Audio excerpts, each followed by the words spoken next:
الحمد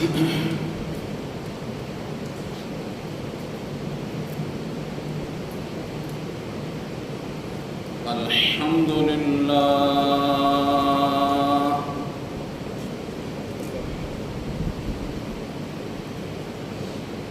الحمد للہ وکفى والصلاة والسلام على سید الرسل وخاتم الانبیاء وعلى آلہ وصحبہ وبارک وسلم، خصوصاً على خلفائه الراشدين المهديين إلى يوم القيامة. أما بعد فأعوذ بالله من الشيطان الرجيم. بسم الله الرحمن الرحيم. يا أيها الذين آمنوا لا يسخر قوم من قوم عسى أن يكونوا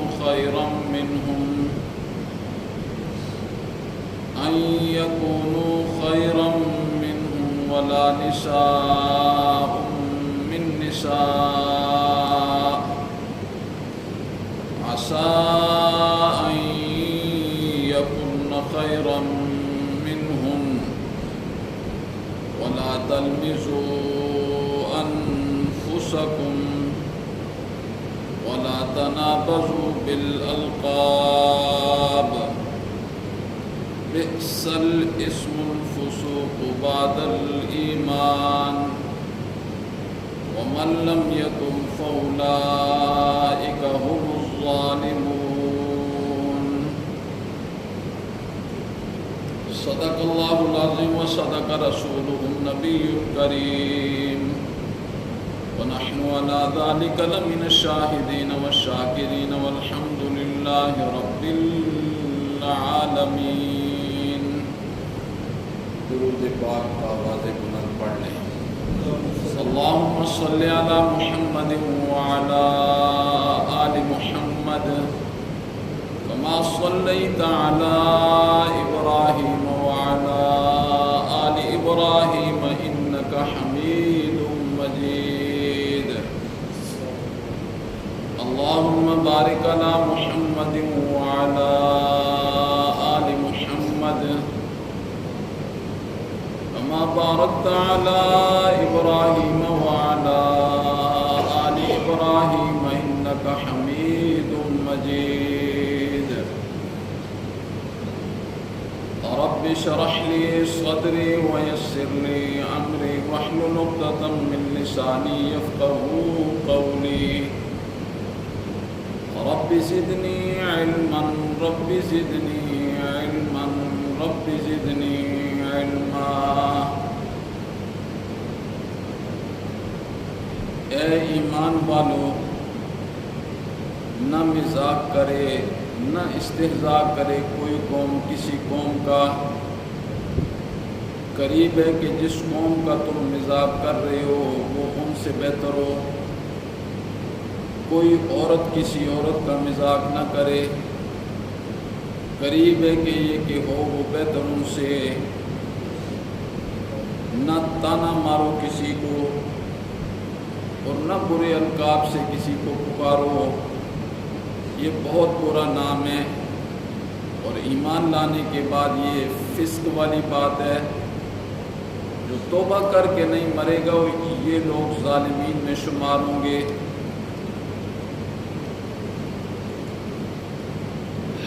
سورہ حجرات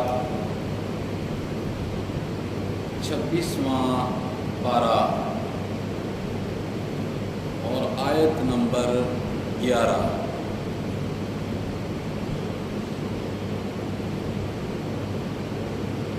اصل میں ایک مومن بندے کے لیے اخلاق کا اپنانا بہت ضروری اور لازمی ہے. امام الانبیاء نے ارشاد فرمایا ایمان کے بعد سب سے افضل عمل وہ اللہ کے ہاں اخلاقیات کا اپنانا ہے، اسے اختیار کرنا ہے۔ جو لوگ دوسروں کا مذاق اڑاتے ہیں، ہمہ وقت طعنہ زنی کرتے ہیں اور لوگوں کو برے القاب سے پکارتے ہیں، یہ چیزیں ہمارے اس ماحول اور معاشرے میں یہی نظر آ رہی ہوتی ہیں۔ کسی کو ٹھگنا کہہ دیا، کسی کو موٹا کہہ دیا، کسی کو فلاں کہہ دیا، کسی کو فلاں کہہ دیا، یہ برے القاب ہیں۔ اللہ نے فرمایا کہ ایمان لانے کے بعد مومن بندہ یہ فاسق کام نہیں کر سکتا، یہ فاسق کام ہے سارے، کسی کا مذاق اڑانا، کسی کا تمسخرہ اڑانا، کسی کو طعنہ زنی کا نشانہ بنانا، یہ اللہ نے فرمایا کہ یہ فاسق کاموں میں سے ہیں۔ اور اللہ نے فرمایا کہ جو بغیر توبہ کے مر گیا، یہ کام کرتا چلا گیا، یہ طعنہ زنی کرتا چلا گیا، عیب جوئی کرتا چلا گیا، برے القاب سے لوگوں کو پکارتا چلا گیا، اور اسی پر اس کی موت آ گئی، تو ہم اسے ظالموں کی صف میں کھڑا کریں گے، ظالموں کی صف میں۔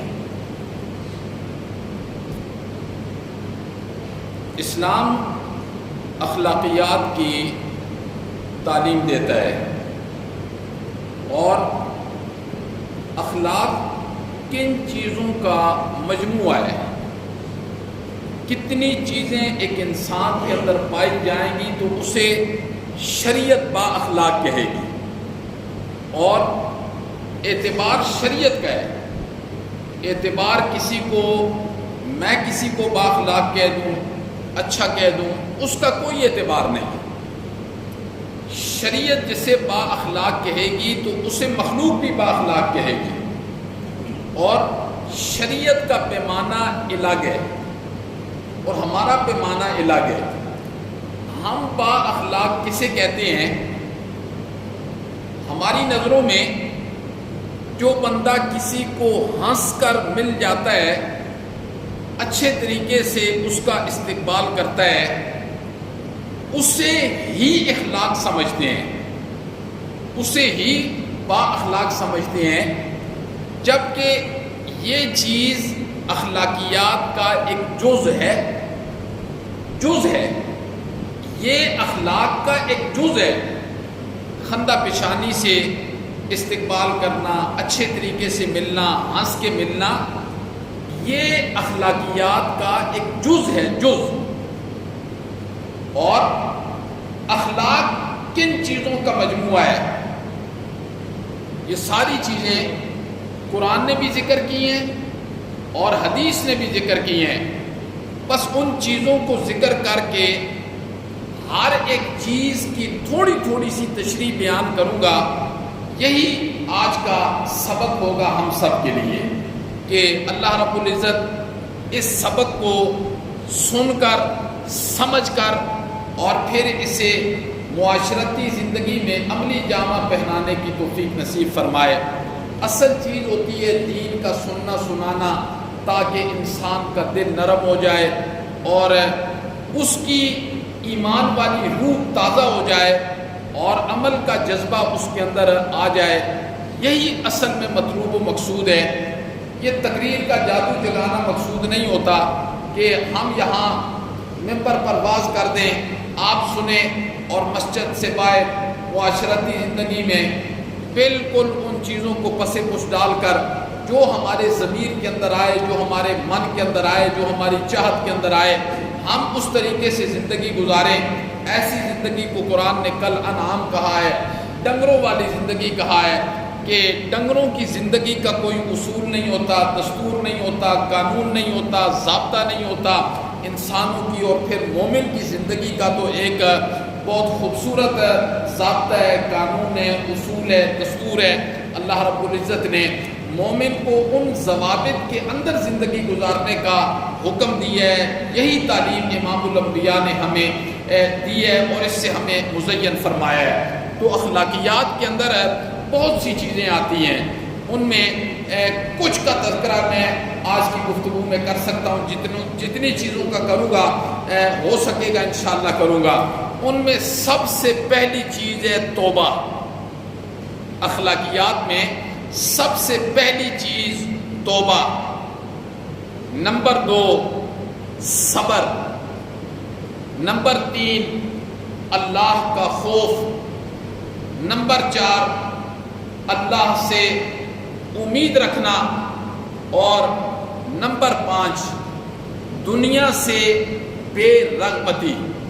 نمبر 1 توبہ، نمبر 2 صبر، نمبر 3 خوف، نمبر 4 امید، نمبر 5 دنیا سے بے رغبتی کرنا، اور نمبر 6 حیا، نمبر 7 اللہ کی ذات پر توکل کرنا، اللہ کی ذات پر، نمبر 8 اللہ کی محبت، نمبر 9 اللہ سے ملاقات کی امید، اللہ سے ملاقات کی امید، اور نمبر 10 اخلاص، اور نمبر 11 سنت کے مطابق عبادت کرنا، سنت کے مطابق عبادت کرنا، اور نمبر 11 وعدے کو پورا کرنا، وعدے کو پورا کرنا، اور نمبر 13 تواضع کو اختیار کرنا، عاجزی کو اختیار کرنا،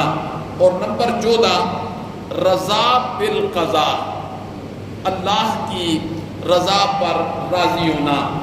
یہ جو چیزیں ذکر فرمائی ہیں، یہ ایک مومن بندے کے اندر پائی جاتی ہیں تو اسے با اخلاق کہا جائے گا، اسے با اخلاق کہا جائے گا۔ خوش نصیب ہیں وہ انسان جن کے اندر یہ چیزیں پائی جاتی ہیں، یہ ساری چیزیں جن کے اندر پائی جاتی ہیں، وہ ایک مومن ہے اور صحیح معنی میں با اخلاق ہے۔ اگر ہمارے اندر یہ ساری چیزیں پائی جاتی ہیں، ہمیں اللہ کا شکر ادا کرنا چاہیے، اور اگر ان چیزوں میں کمی ہے ہمارے اندر نہیں پائی جاتی ہیں تو پھر ہم نے اپنے اللہ سے مانگنا ہے، دعا کرنی ہے، مولا ان چیزوں کو اپنانے کی توفیق نصیب فرما دے۔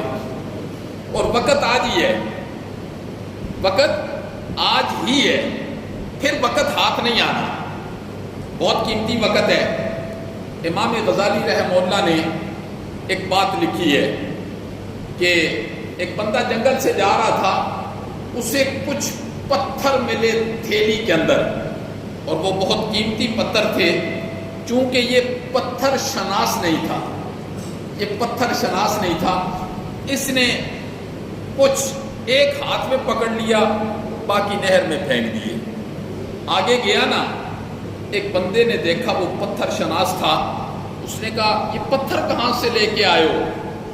اس نے کہا یہ پتھر ہے، کیا ہے؟ بس جنگل سے ملا تھا۔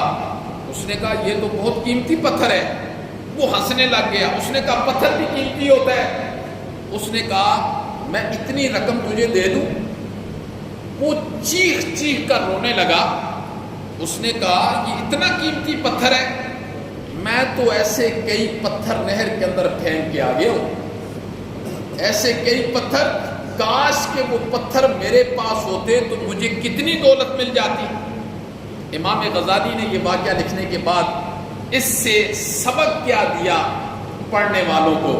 امام غزالی نے کہا کہ جب ساری دنیا اللہ کے دربار میں پہنچ جائے گی، کچھ لوگ ایسے ہوں گے جنہوں نے دنیا میں اللہ کی فرمانبرداری میں وقت گزارا ہوگا، اس کے درجے انہیں ملیں گے، اور وہ وقت جو انہوں نے اللہ کی فرمانبرداری میں نہیں گزارا، اسے ضائع کر دیا، وہاں چیخ چیخ کر وہ روئیں گے، وہ کہیں گے کاش کہ وہ وقت ہم نے ضائع نہ کیا ہوتا، کاش کہ وہ وقت بھی ہم نے اللہ کی تابعداری میں لگایا ہوتا، اللہ کی اطاعت میں لگایا ہوتا۔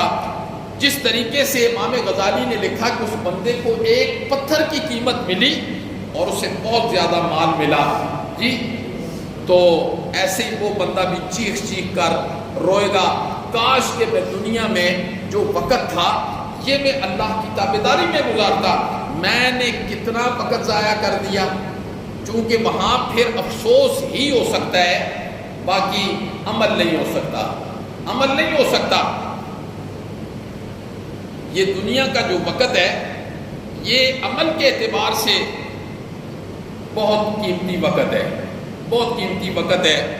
غالباً میں نے ایک جگہ ایک بات پڑھی تھی، شاید امام غزالی کے حوالے سے ذہن کے اندر نہیں ہے لیکن واقعہ مجھے یاد ہے۔ ایک بندہ سفر کر رہا تھا، کرتے کرتے رات قبرستان میں آ گئی، رات قبرستان میں آئی تو اللہ کا ولی تھا، اللہ نے کچھ چیزیں اس کو قبر والوں کی دکھلائیں۔ تو ایک قبر میں دیکھا کہ ایک بندہ کشف جسے کہتے ہیں، ایک بندہ قرآن کی تلاوت کر رہا تھا۔ اس نے کہا سبحان اللہ، اس بندے نے کہا سبحان اللہ۔ تو قبر والے نے کہا یہ سبحان اللہ مجھے دے دے اور یہ میری قرآن کی تلاوت تو لے لے۔ اس نے کہا کتنے قرآن پڑھے ہیں؟ اس نے کہا میں نے 10,000 قرآن قبر میں پڑھ دیے ہیں، لیکن اگر میں 1,00,000 قرآن بھی قبر میں پڑھ لوں نا تو دنیا میں بندے کا ایک مرتبہ سبحان اللہ کہنا، کہہ دو سبحان اللہ کہنا، یہ 1,00,000 قرآن سے بھی زیادہ وزنی ہے۔ چونکہ یہاں تو ہم نے سب کچھ دیکھ لیا ہے۔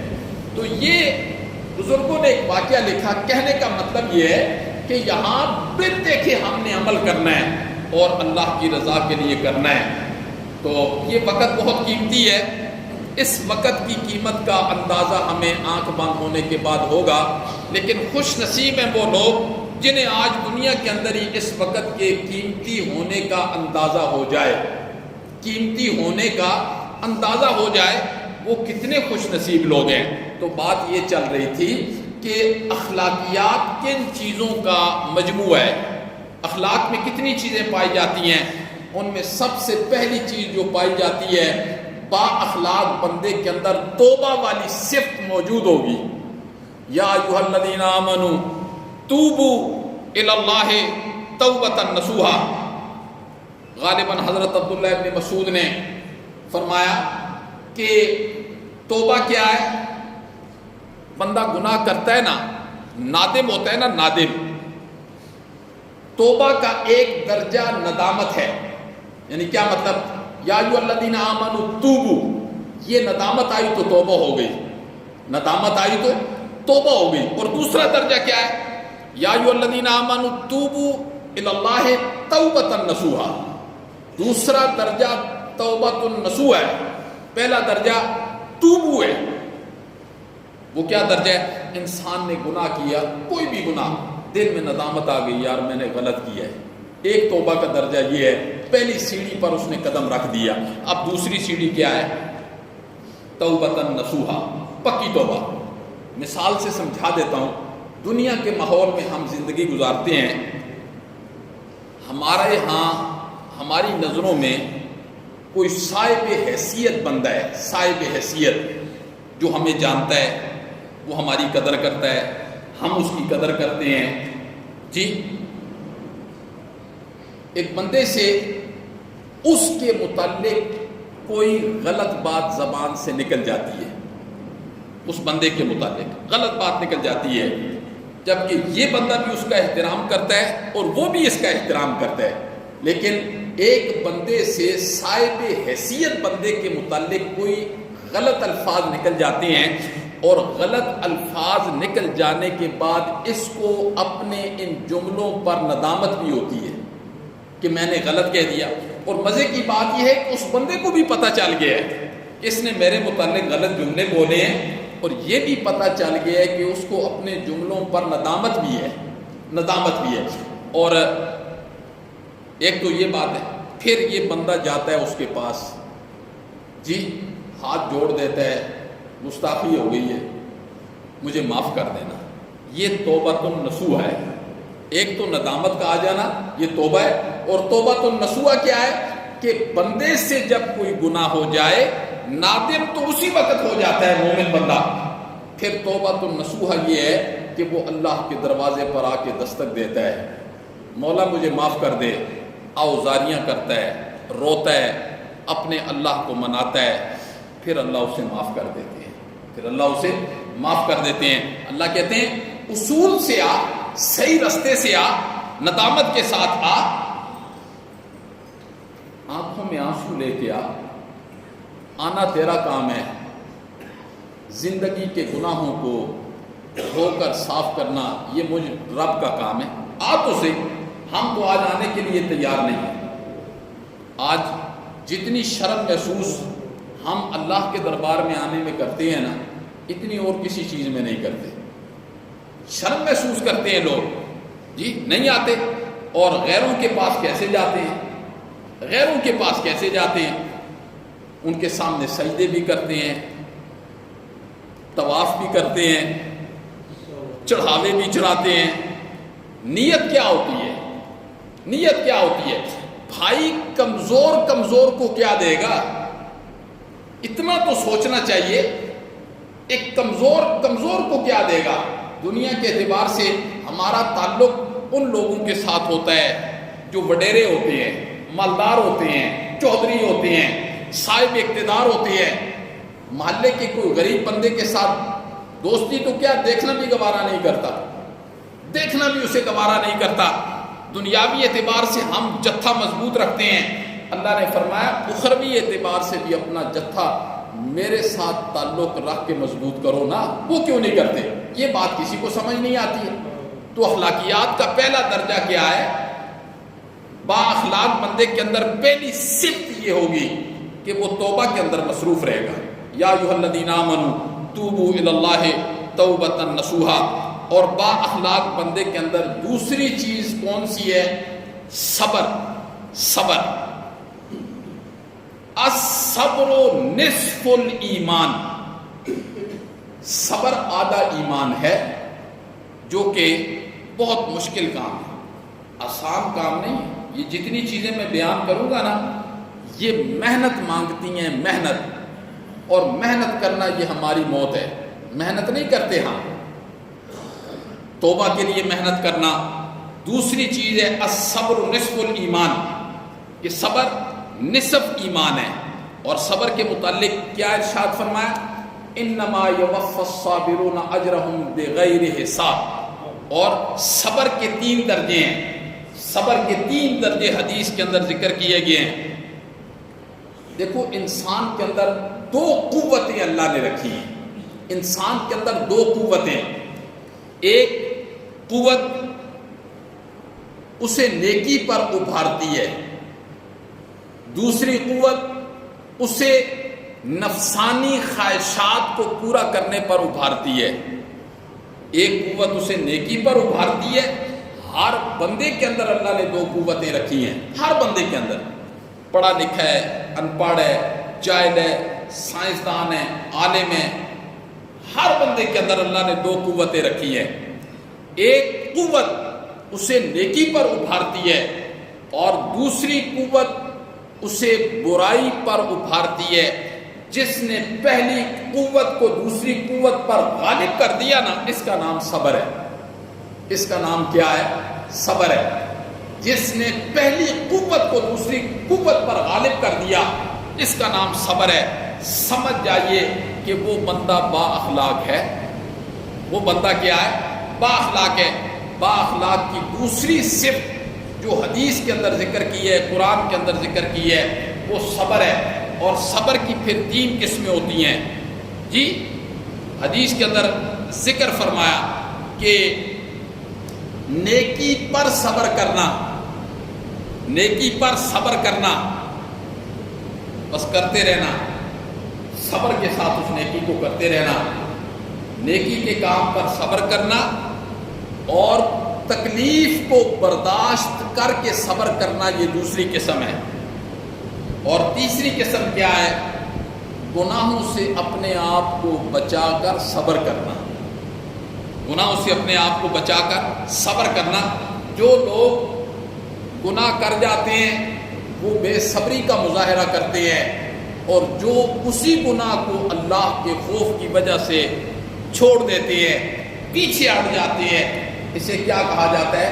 صبر کہا جاتا ہے۔ لیکن آج دنیا کے لیے ہم تو صبر کرنے کے لیے تیار ہیں، لیکن اخروی اعتبار سے ہم صبر کرنے کے لیے تیار نہیں ہیں، اور یہی شیطان کی کوشش ہوتی ہے، اور یہی شیطان کی محنت ہوتی ہے کہ ایک بندے کو دنیا کے صبر کے لیے وہ لائن میں لگا دیتا ہے، لیکن اخروی اعتبار سے اخروی اعتبار کے صبر سے اسے بے صبرا کر دیتا ہے، اور اس کے دماغ میں بہت ساری چیزیں ڈال دیتا ہے۔ تو دوسری چیز با اخلاق بندے کے اندر وہ صبر ہے، اور تیسری چیز اس کے اندر کیا ہوتی ہے؟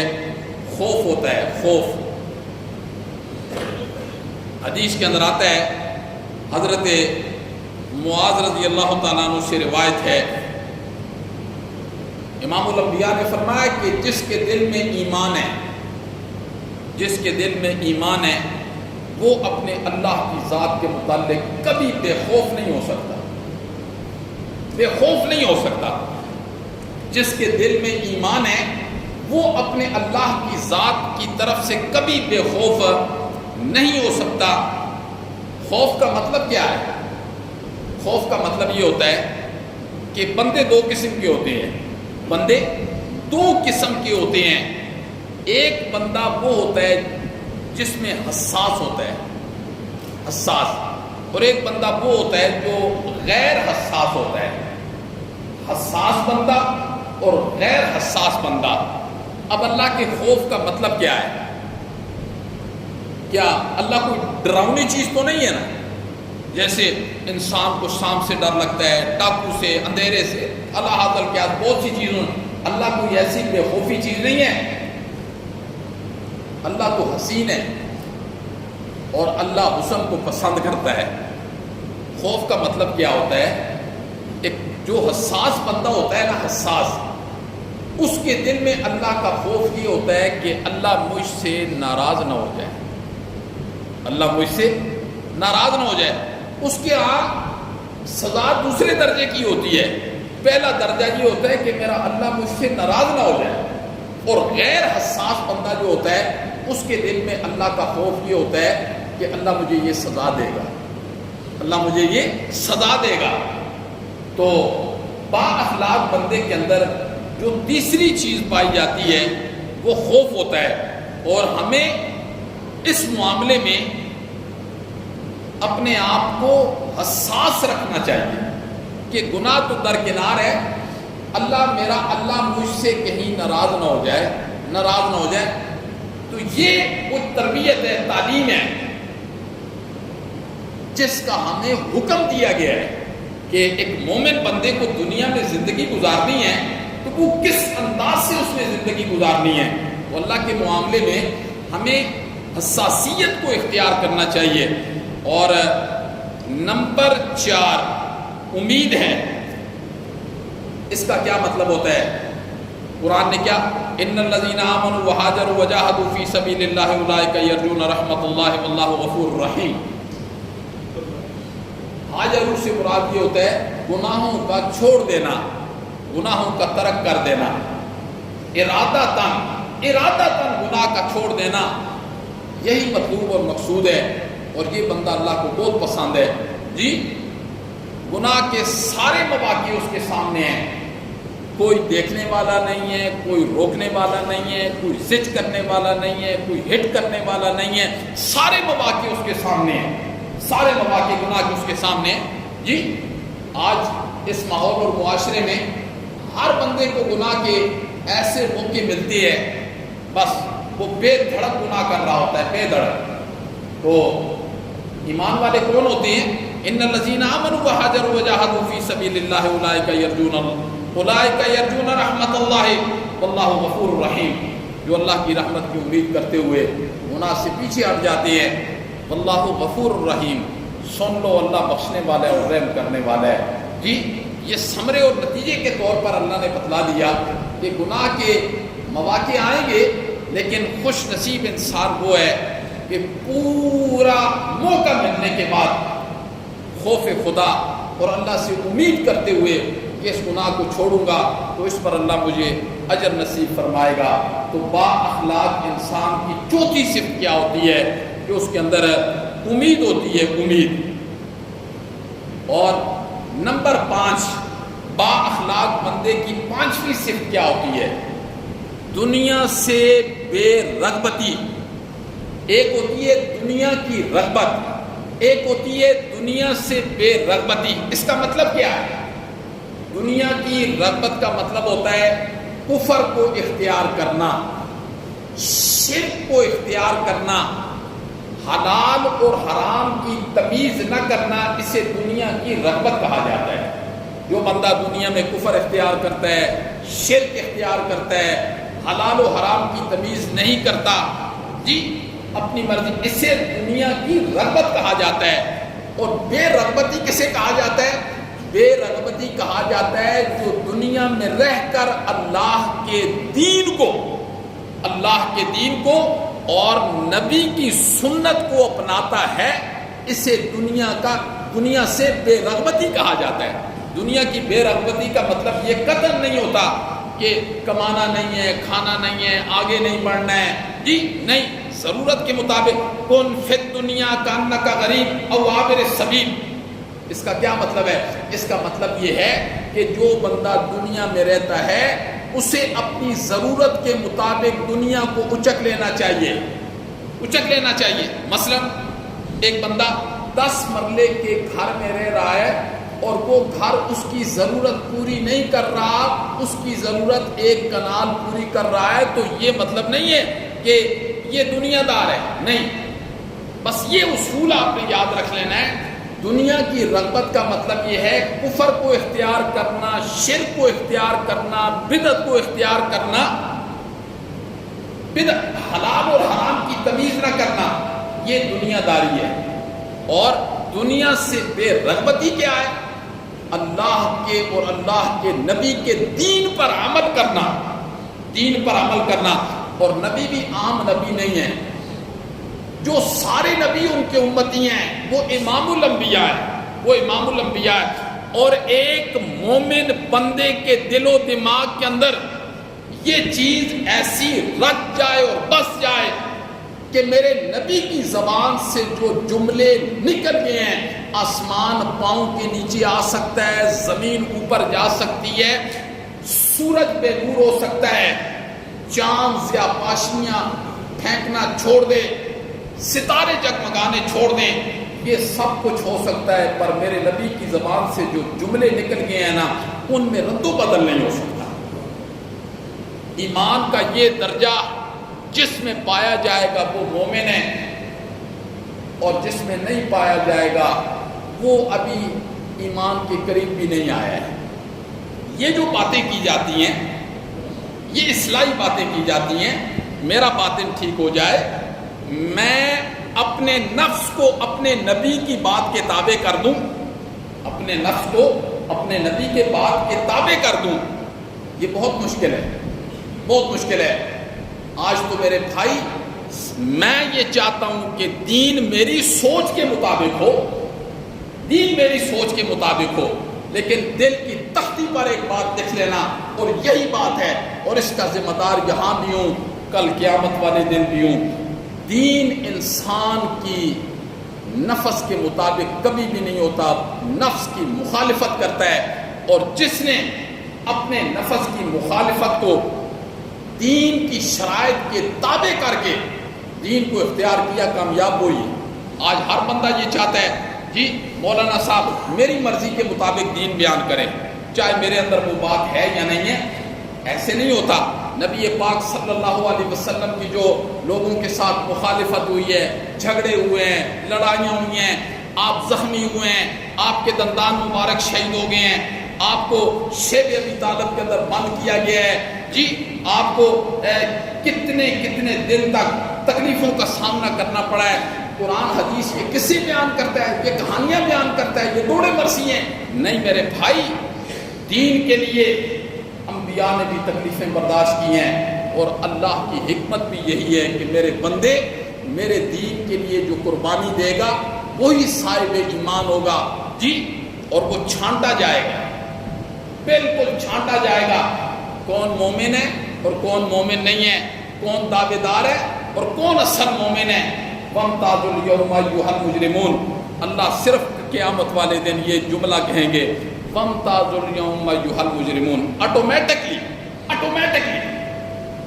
آٹومیٹک، نہ چاہتے ہوئے بھی صف الگ ہو جائے گی، نہ چاہتے ہوئے بھی۔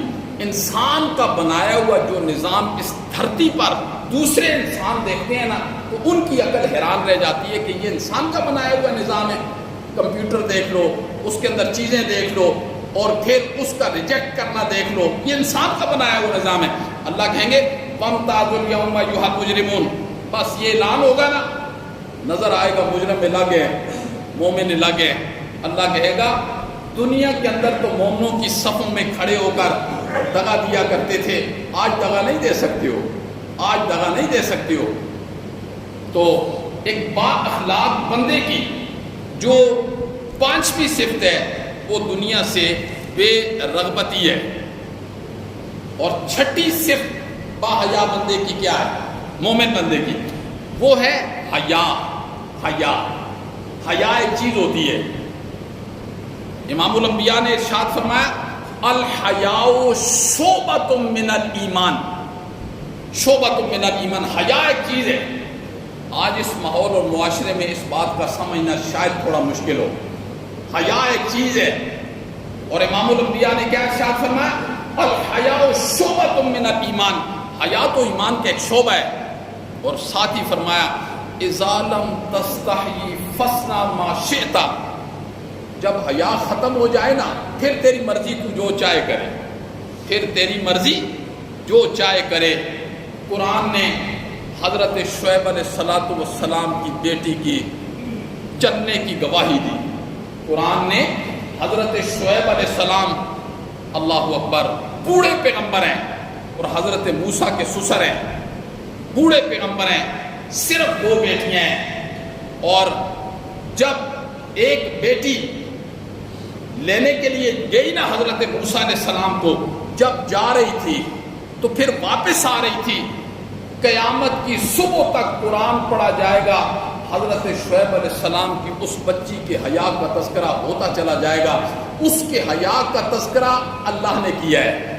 حضرت شعیب علیہ السلام کی بچی کے چلنے کا، اس کے چلنے میں حیا کتنی تھی، قرآن نے کیا کہا تمشی علی استحیاء، وہ چل رہی تھی دھرتی پر بڑے حیا کے ساتھ، تمشی علی استحیاء، وہ بڑے حیا کے ساتھ چل رہی تھی۔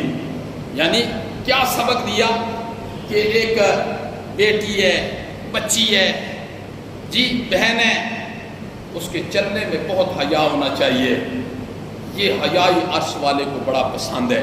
اسی لیے تو اللہ نے حضرت شعیب علیہ السلام کی بیٹی کے چلنے کے حیا کو قرآن میں ذکر کیا۔ آج ہماری اس دنیا میں بچیوں کو، بیٹیوں کو کیٹ واک سکھائی جاتی ہے جی، اور اس میں کیا ہوتا ہے بے حیائی کے ساتھ چلنا۔ یہ آج جو ہمارے ادارے ہیں، پوری دنیا ہے، بات اسلام پوری دنیا مشرق اور مغرب، شمال اور جنوب کے اندر کی کرتا ہے۔ آج کیسا چلنا سکھایا جاتا ہے، مجھ سے زیادہ آپ اس چیز کو جانتے ہیں، لیکن قرآن نے کہا تمشی علی استحیاء، اس عورت کا چلنا، اس بچی کا چلنا اللہ کو بہت پسند آیا۔ پھر اللہ نے قرآن میں اس کے چلنے کی تعریفیں کی۔ تو با اخلاق بندہ وہ ہوتا ہے جس کے اندر حیا والی صفت پائی جاتی ہے، اور الحیاء شعبۃ من الایمان، حیا ایمان کا ایک شعبہ ہے۔ اذا لم تستحی فاصنع ما شئت، جب انسان کے اندر حیا نہیں نہ رہتا، پھر آپ نے فرمایا اس کی مرضی ہے، جو کرے کرے، پھر جو چاہے کرے۔ جب حیا جو نہیں رہا تو حیا ایک چیز ہوتی ہے، اللہ اکبر، اور یہ اللہ کو بہت پسند ہے، بہت پسند ہے حیا۔ اور با حیا بندے سے تو فرشتے بھی حیا کرتے ہیں۔ حضرت عثمان رضی اللہ تعالیٰ عنہ دروازے پر آئے نا، تو امام الانبیاء ایسے لیٹے ہوئے تھے، آپ نے فرمایا روکو عثمان آ رہا ہے، پھر آپ صحیح ہو کر بیٹھے. آپ نے فرمایا عثمان سے میں اس لیے حیا کرتا ہوں کہ عرش والے فرشتے بھی عثمان سے حیا کرتے ہیں. یہ امام الانبیاء نے تو حیا والی ایک صفت ہوتی ہے. یہ باتیں تو آج قرآن میں کے اندر رہ گئی، حدیث کے اندر رہ گئی، نہ یہ باتیں کوئی پسند کرتا ہے اور نہ انہیں کوئی اختیار کرتا ہے، لیکن دین یہی ہے، دین یہی ہے. اس لیے میرے بھائی ایک با اخلاق بندے کے اندر حیا بھی ہونا چاہیے. اور ایک اور صفت ہے اور وہ ہے فتوکل علی اللہ ان اللہ یحب المتوکلین. جو با اخلاق بندہ ہوتا ہے وہ اللہ کی ذات پر توکل کرتا ہے اور اللہ توکل کرنے والوں کو بہت پسند کرتے ہیں. اور جو با اخلاق بندہ ہوتا ہے اس کی ایک صفت یہ ہوتی ہے کہ وہ اپنے اللہ سے بڑی محبت کرتا ہے، بہت محبت کرتا ہے. اور اس محبت کا تذکرہ قرآن نے کیا ہے، والذین آمنوا اشد حبا للہ. ایمان والے تو اللہ سے بڑی محبت کرتے ہیں، بہت محبت کرتے ہیں. امام الانبیاء جی اللہ اکبر ہمیں تعلیم دی ہے. قرآن ہمیں امام الانبیاء کی نسبت سے پہنچا، حدیث امام الانبیاء کی نسبت سے پہنچی. امام الانبیاء نے ایک مرتبہ جی صحابہ کرام سے فرمایا سنو میرے دل کے کسی کونے خدرے میں کوئی جگہ ایسی نہیں ہے جہاں اللہ نہ ہو، اللہ نہ ہو. پھر آپ نے فرمایا اگر میرے دل کے کسی کونے خدرے میں سوئی کے ناکے کے برابر بھی کوئی جگہ خالی ہوتی نا تو میں وہاں ابو بکر کو بٹھا لیتا، لیکن میرے دل میں کوئی جگہ خالی نہیں. اللہ ہی اللہ ہے، اللہ ہی اللہ ہے. والذین آمنوا اشد حبا للہ. ایک مومن کے دل میں اللہ کی کتنی محبت ہونی چاہیے جی. اللہ اکبر، اللہ اکبر. اللہ نے ساری کائنات کو ہمارے لیے پیدا کیا ہے اور پھر ہمارے وجود کو اللہ نے بن مانگے ہمیں عطا کیا ہے. پھر اللہ نے کہا وفی انفسکم افلا تبصرون. کبھی اپنے جسموں میں بھی غور کیا کرو نا، اپنی آنکھوں میں، اپنے کانوں میں، اعضاء میں جی. ایک ایک عضو آج اس پر ڈاکٹر ساری زندگی لگا دیتا ہے، لیکن پھر بھی جاتے ہوئے کہتا ہے میں اپنے فن کے اندر کامل نہیں ہوں. ایک آنکھ ہے، کان ہے، دل ہے، گردہ ہے، ایک ایک ساری زندگی لگا دیتا ہے، لیکن بن مانگے اللہ نے ہمیں یہ نعمتیں عطا کی ہیں. وفی انفسکم افلا تبصرون. کبھی اپنے نفسوں میں بھی غور کیا کرو نا، یہ بنانے والا کون ہے، یہ بنانے والا کون ہے، اور پھر ان کی نشو و نما کرنے والا کون ہے، ان کی تربیت کرنے والا کون ہے. پھر اللہ نے ان کی نشو و نما کے لیے، ان کی تربیت کے لیے آسمان اور اس کے نیچے کون سی ایسی چیز ہے جو اللہ نے نہیں دی ہے، جو اللہ نے نہیں دی ہے. ہر چیز کو اللہ کہتے ہیں میری ہے. زمین میری ہے، آسمان میرا ہے، سورج، چاند، ستارے، حجر، شجر، ندیاں، نالے جی، ہوائیں، فضائیں، روشنی، دانے. پھر دانے کو زمین کے حوالے کر کے آ جاتے ہو، اس کا سینہ چیر کر کومپل کون باہر نکالتا ہے، پھر اس کومپل کو جی سٹے کی شکل میں کون تبدیل کرتا ہے، پھر اس سٹے کے ساتھ ایک دانہ پھینک کے آتے ہو تو 700 دانے ہم دیتے ہیں تمہیں. یہ کرنے والا کون ہے، یہ کرنے والا کون ہے، یہ ہاتھ تمہیں دینے والا کون ہے، درانتی پکڑ کے جس کے ساتھ کاٹتے ہو، جس کے ساتھ. یہ قرآن نے بڑی چیزیں ذکر کی ہیں. تو ایک جو با اخلاق بندہ ہوتا ہے اس کا توکل صرف اور صرف کس پر ہوتا ہے، وہ اللہ رب العزت کی ذات پر ہوتا ہے. اور پھر جو با اخلاق بندہ ہوتا ہے اس کی ایک صفت یہ ہوتی ہے کہ اس میں اخلاص سے نیت ہوتی ہے. اخلاص جیسے حدیث کی ہر کتاب کو شروع کیا گیا ہے انما الاعمال بالنیات. تمہارے اعمال کا دار و مدار نیتوں پر ہے. اور جس بندے کی نیت صاف ہے نا، جس بندے کی نیت صاف ہے، خدا باعث شاہد ہے اس کے راستے میں روڑے کوئی بھی نہیں اٹکا سکتا. یہ ہو نہیں سکتا جس بندے کی نیت صاف ہو. کیوں کہ اس کی نیت کو دیکھنے والا بولو کون ہے، اس کی نیت کو دیکھنے والا وہ ہے جو کہتا ہے انہو یعلم السر واخفی. میں دلوں کے راز بھی جانتا ہوں، بھید بھی جانتا ہوں. وہ عرش والا ہے جو کہتا ہے میں نے وجود دیا ہے نا. اور کون ہے وہ؟ اللہ اکبر.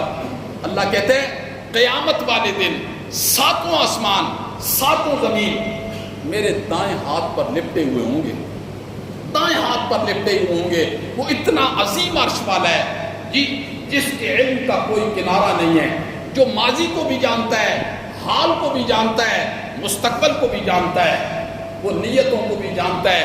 جس بندے آج ہماری نیتیں ٹھیک نہیں ہیں، جب نیت ٹھیک نہیں ہوگی تو اس کے اندر سے بہت سی ایسی بیماریاں جنم لیں گی جو اسلام کے ساتھ ملاپ نہیں کر سکتی ہیں، دین کے ساتھ ملاپ نہیں کر سکتی ہیں، نبی پاک صلی اللہ علیہ وسلم کے ساتھ ملاپ نہیں کر سکتی ہیں.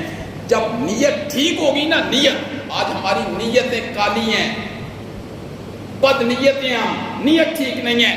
جب نیت ٹھیک ہوگی اس کے راستے میں ابھی دل اللہ کو دکھا دو. خدا باعث شاہد ہے، میرے سامنے قرآن پڑھا ہے، ابھی دل اللہ کو دکھا دو، بولو مولا آج کے بعد میں نیت کو درست کروں گا، میں تیری ساری مخلوق کے ساتھ اس طریقے سے چلوں گا جس طریقے سے تیرے نبی نے کہا ہے. جی دیکھو، آج بھی اللہ وہی ہے جو اللہ اس وقت تھا نزول قرآن کے وقت، جو اللہ حضرت آدم کے وقت، آج بھی وہی اللہ ہے. اللہ وہی ہے، اللہ نہیں بدلا. ہم بدل گئے، ہم اپنے نفس کو بدلیں گے تو انشاءاللہ العزیز اللہ رب العزت کی نصرت اور مدد آج ہمارے ساتھ ہوگی. بہت سی چیزیں ہیں، ایک با اخلاق، تو یہ اخلاقیات کا مجموعہ ہے. اس لیے میرے محترم، ایمان کے بعد سب سے افضل چیز اللہ کے ہاں وہ ایک مومن کا با اخلاق ہونا ہے. اللہ ہمیں عمل کی توفیق نصیب فرمائے. ہماری